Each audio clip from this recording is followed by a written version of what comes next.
जम्मू कश्मीर के में 5 जवानों ने देश की रक्षा में अपने प्राण न्यौछावर कर दिए। राजौरी में आतंकियों के साथ हुई मुठभेड़ में ये जवान शहीद हो गए। इनमें 2 कैप्टन भी थे। वहीं जवाबी कार्रवाई में सुरक्षा बलों ने लश्कर के 2 आतंकियों को भी ढेर कर दिया। राजौरी में धर्मसाल के बाजीमल इलाके में 36 घंटे चली इस मुठभेड़ में मारे गए आतंकियों में लश्कर-ए-तैयबा का शीर्ष कमांडर भी शामिल है। इस पाकिस्तानी आतंकी ने अफगानिस्तान में ट्रेनिंग ली थी। इसके बाद दहशत फैलाने के लिए बॉर्डर के रास्ते भारत में घुसपैठ की थी। आतंकियों के साथ फायरिंग बुधवार को शुरू हुई थी, लेकिन बुधवार रात को इलाके को चारों तरफ से घेरकर फायरिंग बंद कर दी गई थी। गुरुवार सुबह आतंकियों ने फिर फायरिंग की। जवाबी कार्रवाई में 2 आतंकी मारे गए। मारे गए लश्कर कमांडर की पहचान कारी के तौर पर हुई है। कारी पाकिस्तानी नागरिक और हार्डकोर आतंकी था।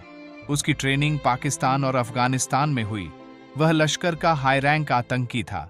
कारी पिछले 1 साल से अपने साथियों के साथ राजौरी पुंछ में एक्टिव था। वह डांगरी और कांडी में हुए आतंकी हमलों का मास्टरमाइंड था। पाकिस्तान के द्वारा कारी को घाटी में आतंकवाद को पुनर्जीवित करने के लिए भेजा गया था। कारी आईईडी एक्सपर्ट था। वह ट्रेंड स्निपर था और घने जंगल में छिपता था और साजिश के तहत हमले के अंजाम देता था। मुठभेड़ के दौरान बुधवार को 4 आर्मी जवान शहीद हो गए थे। इनमें 2 कैप्टन भी थे, जबकि 1 मेजर और जवान जख्मी हो गए थे। दोनों का इलाज आर्मी कमांड हॉस्पिटल उधमपुर में चल रहा है।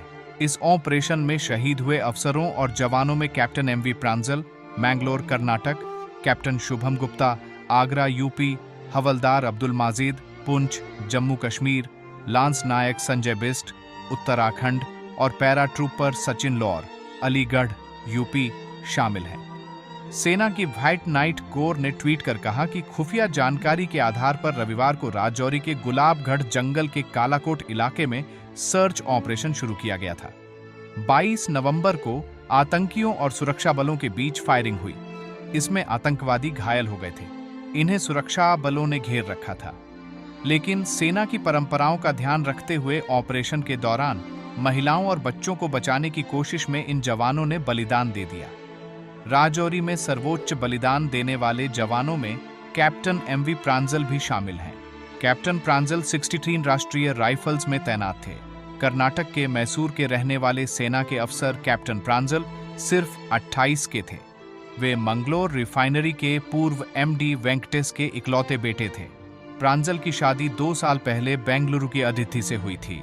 शादी से कुछ समय पहले ही उनकी तैनाती कश्मीर में हुई थी। आगरा के कैप्टन शुभम गुप्ता भी राजौरी एनकाउंटर में शहीद हो गए।